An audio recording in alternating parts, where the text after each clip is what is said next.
Let's read the book about Moon Tiger by Phyllis Roop. Art by Ed Young.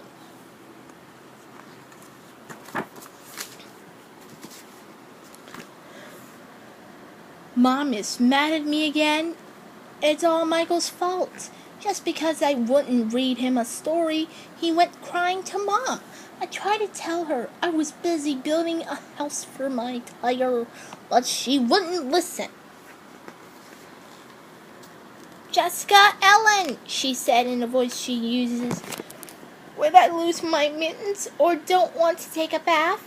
"If you can't help me by reading to your little brother, you can go straight to bed. So here it is. Michael's bedtime, and I have to go to bed too. Even though I'm 7 and he's only 4.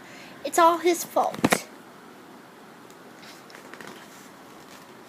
Maybe a tiger will come through the window. First one paw on the sill, then the other.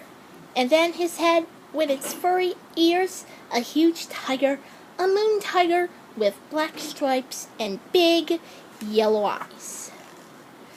He'll look all around the room, and then he leaped across the moonbeams and over to my bed. He'll hardly make a sound, but I hear him. Michael will be asleep. If he saw the moon tiger, he'll probably cry, but not me. I'll be brave. Tigers don't scare me." "Hello, moon tiger," I say, and I scratch his enormous ears and stroke his long striped back. He'll purr deep in his chest and rub his head against my knees. Then, with his front paws out and his tail behind, he'll stretch and stretch and stretch until he almost fills up the whole room. I'll jump on his back and we'll fly into the night with tremendous leaps. First, we search for polar bears at the North Pole. It will be cold, so cold my breath will freeze into snowflakes if I won't nestle deep in the tiger's fur. Next, we'll bound over forests and mountains and oceans on our way to the wilds of Africa. We follow gorilla tracks deep into the center of the jungle, and maybe I'll even see a real hippopotamus along the way.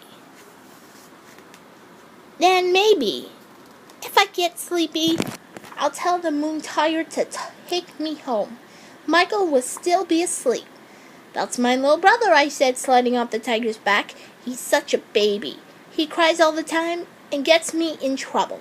The moon tiger will smooth him with his cold, black nose." "Do you want me to eat him?" he'll ask. I think about it for a while. If Michael were gone, it would be in trouble all the time. I wouldn't have to read to him or share my toys or take him fishing with me, but Mom and Dad might miss him. And sometimes it's fun to tell him stories I made up or to show him what I learned in school. "I guess not," I said. "After all, he's just a little kid. He doesn't know any better about crying. Maybe I can teach him." "Maybe you can," the moon tiger will say. "Tomorrow, when he wakes up, I'll tell him all about you, moon tiger, and maybe next time, if he's brave like me and doesn't cry, he can come too." "Maybe he can," the moon tiger will answer. Then, after licking my face with his long, scratchy tongue, he turned and sprang to the window. "Goodbye, moon tiger. I call snuggle deep under the covers. Come back soon." "Maybe I will," the moon tiger will say, disappearing over the windowsill with a flick of his tail. And, as I fell asleep, his words would float back through the window, big and round and yellow. "Sometime soon." Now, the end of this story.